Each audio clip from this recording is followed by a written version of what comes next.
alunos do 7º ano, mais uma vez estou aqui para continuar nossa correção.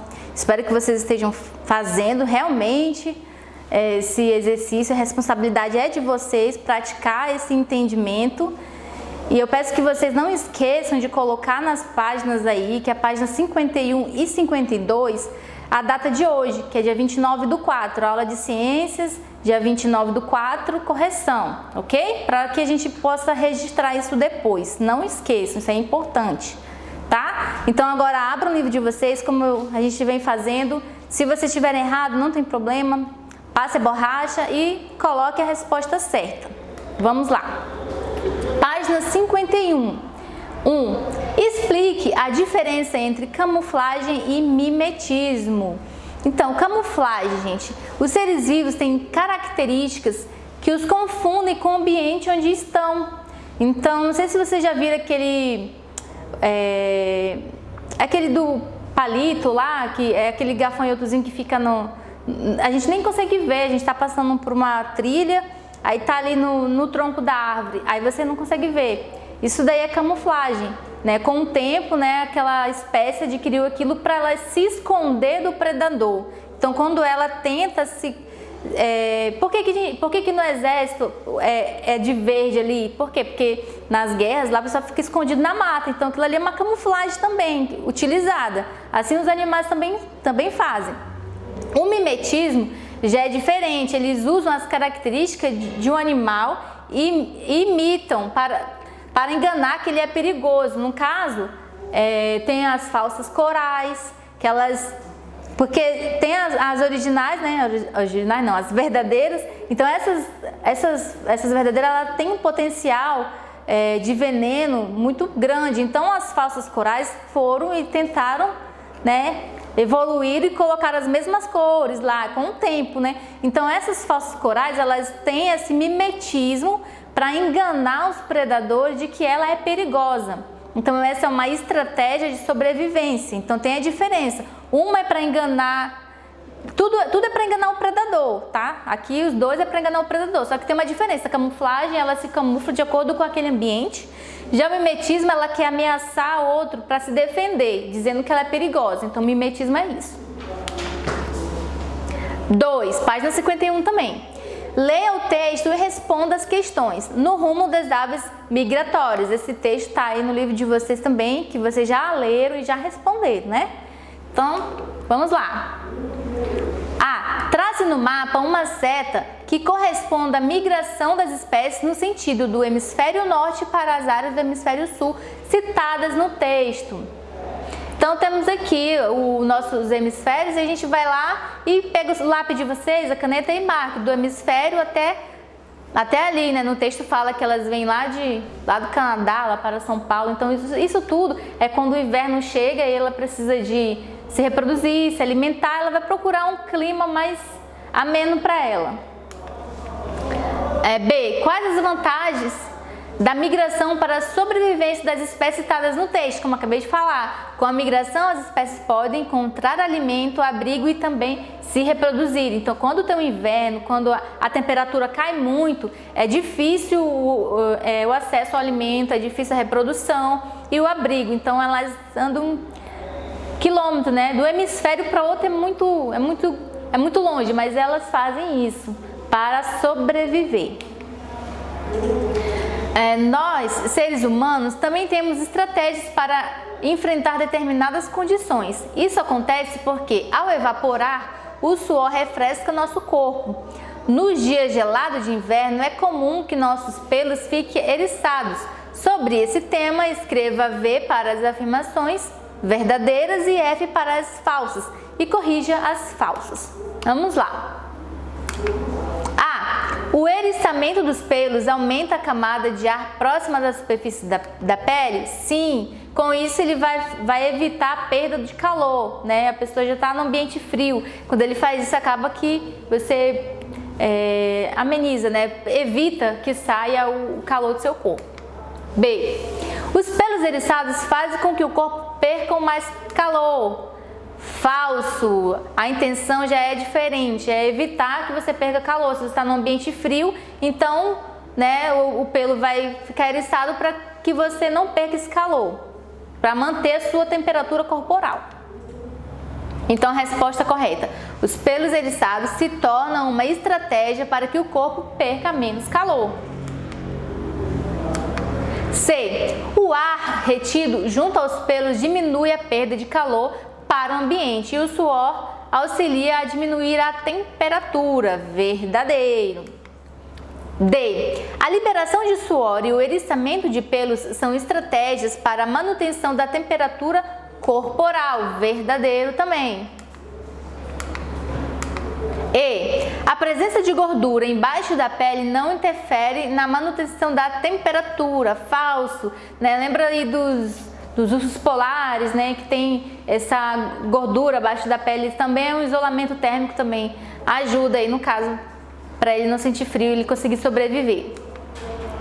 Então a resposta é: a camada de gordura é uma estratégia que ajuda a manter a temperatura corporal. Então é isso, eu espero que vocês tenham acertado e na próxima aula a gente vai continuar também essa correção, beleza? Um abraço!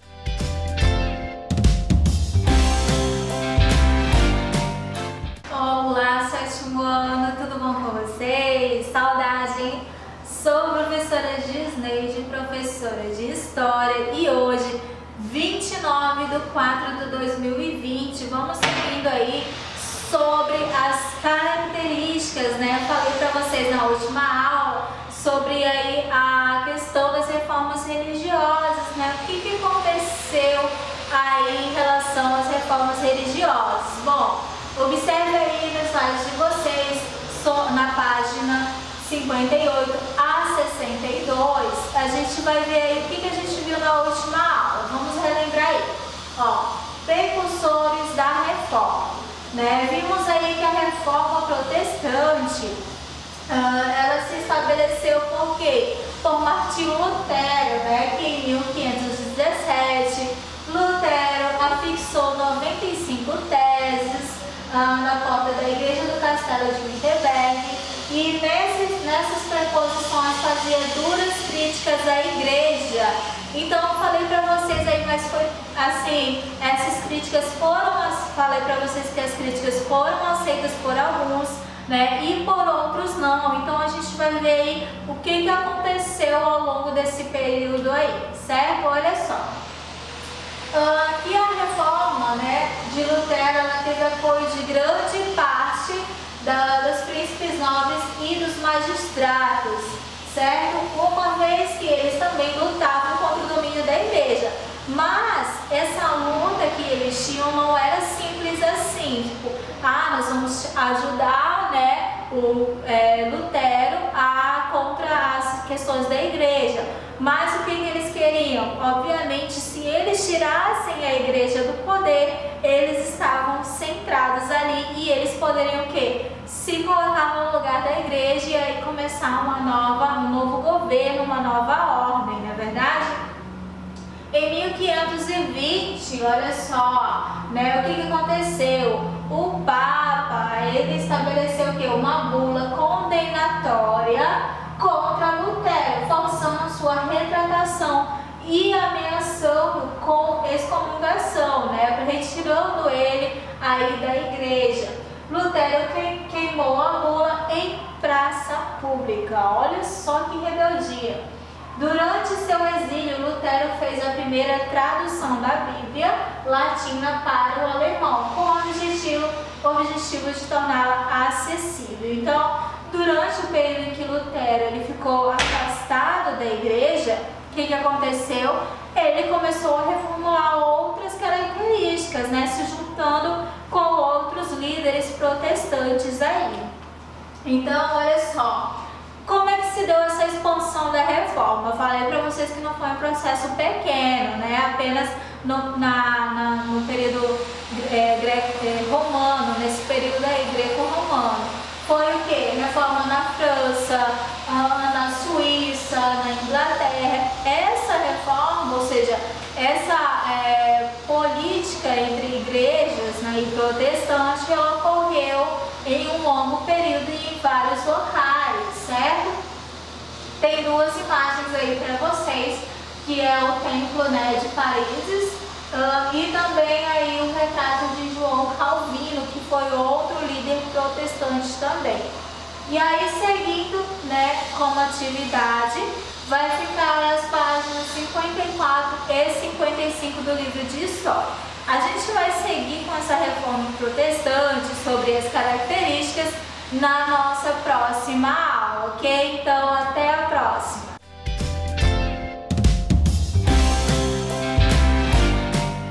Hello people, good morning, good afternoon or good evening. Bom dia, boa tarde ou boa noite. No seu horário que você está vendo esse vídeo, essa aula de inglês, mas a gente vai dar continuidade ao conteúdo, que é o capítulo 2. Animals Endangered, são os animais em extinção, ok? Então, let's start. Vamos revisar alguns bichinhos aí. Peguei do livro de vocês, hein, essa imagem. Elephant, tiger, panda. Na verdade, esse aqui, ele é... O nome dele não é só, na verdade, o panda bear, ele é um bicho também que está em extinção, mas ele não está aí na imagem, tá? Ele é o red panda.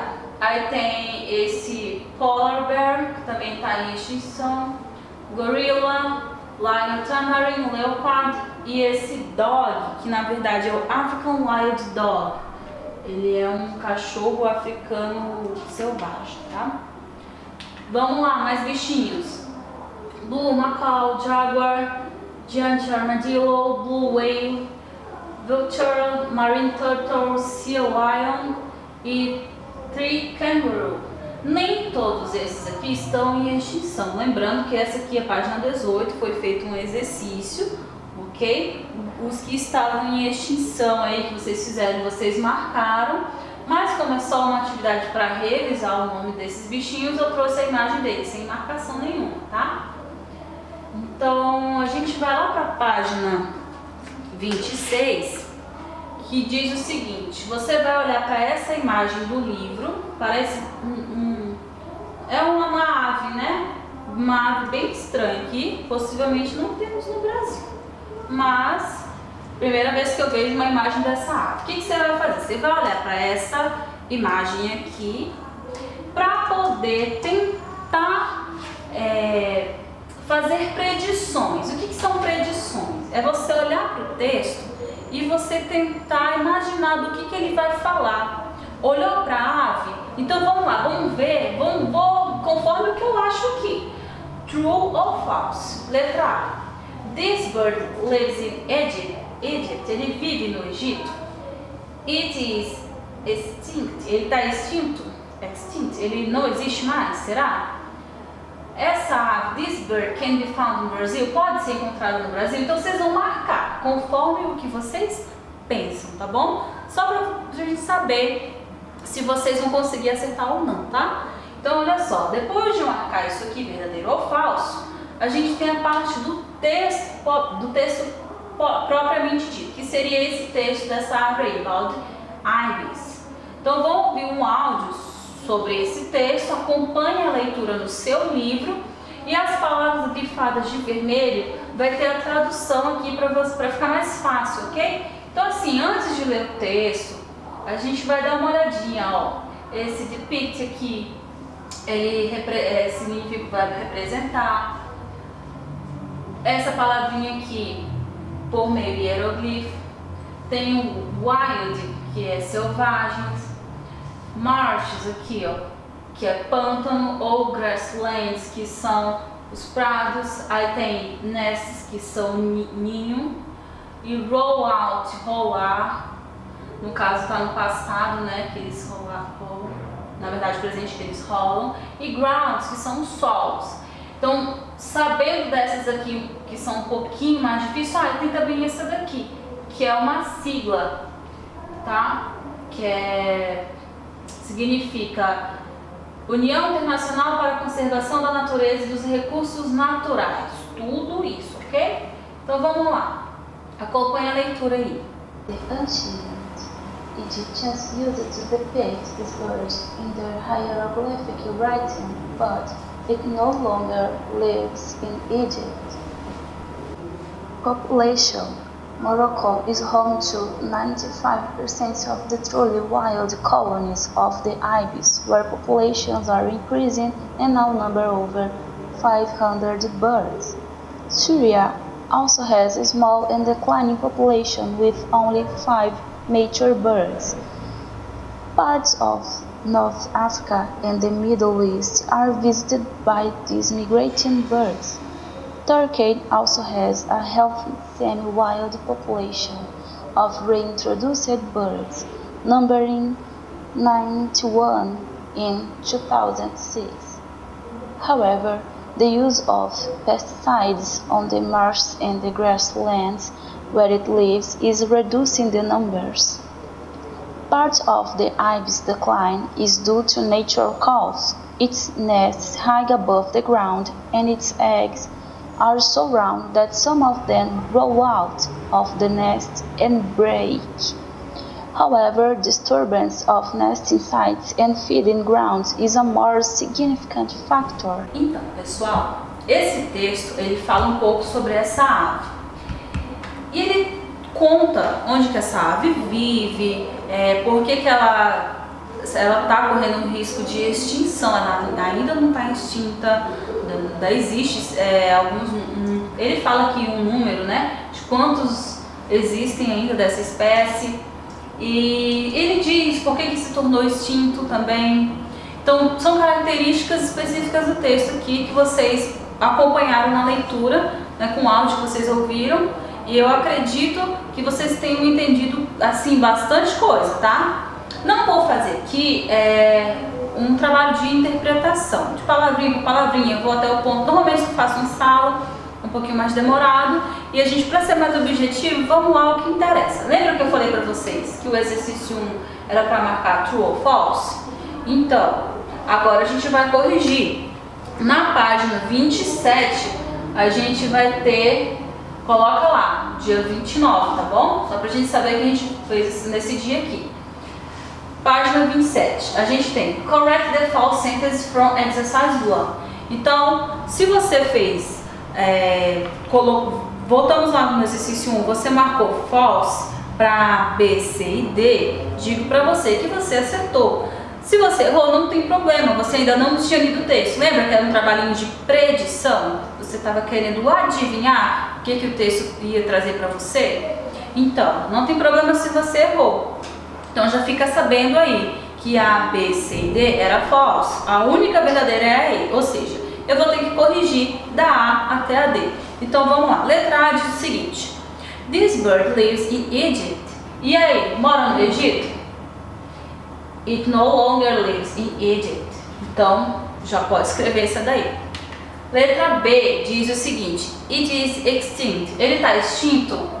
Claro que não, ele está criticamente em extinção. Então, cada dia mais, infelizmente, está diminuindo o número dessa espécie. It is critically endangered. Letra C. This bird can be found in Brazil. Totalmente falso, né? Então, tem que dizer, conforme o texto, the bird can be found in parts of North Africa and Middle East, Morocco, Syria and Turkey. São os lugares onde essa ave pode ser encontrada. E por último, a letra D. This bird is becoming extinct only because of natural causes. Esse pássaro está se tornando extinto unicamente por causas naturais, né? Então, como se fosse assim, a lei da natureza ele ficar extinto? Completamente falso. O texto diz outra coisa. Other factors are the use of pesticides and disturbance of nesting sites and feeding grounds. Então, o uso de pesticida e a perturbação onde essa ave faz a ninhada são coisas que também acabam contribuindo para a extinção dessa ave. E aqui a gente encerra a parte 3, tá, dessa atividade. Então vamos aqui para a parte 4. A parte 4 você vai escolher um animal que está extinto, vai pesquisar sobre ele, preencher cada linha dessas sobre esse animal. Então você vai fazer só essa primeira aqui, porque tem 4 e 5. A questão 4 é a sua pesquisa do seu animal que você escolheu. E a questão 5 é o do seu amigo, então vai ficar em branco por enquanto. Por quê? Porque quando voltarmos para a escola, nossa aula presencial, vocês vão trocar informações, vocês vão escolher um amigo de vocês. Por isso que não tem como eu corrigir certo e errado. Se trata de uma pesquisa que você vai escolher o animal selvagem favorito seu, o que você quer dizer sobre ele, né? Por que você gosta? Então, pensa aí qual animal que está em extinção. Joga no Google, animais em extinção. E aí você vai preencher aqui, ó, o nome, a descrição física dele, o que ele come, fatos interessantes. Vocês têm ferramentas para ajudar vocês em casa. Acredito eu que tem acesso à internet, se você está vendo esse vídeo, não é? Então pode aí utilizar o Google Tradutor para ajudar a responder essas questões aqui. E aí quando voltarmos para a escola a gente vai compartilhar essa pesquisa em sala de aula, ok? E aqui a gente finaliza a nossa aula de hoje, gente. Goodbye!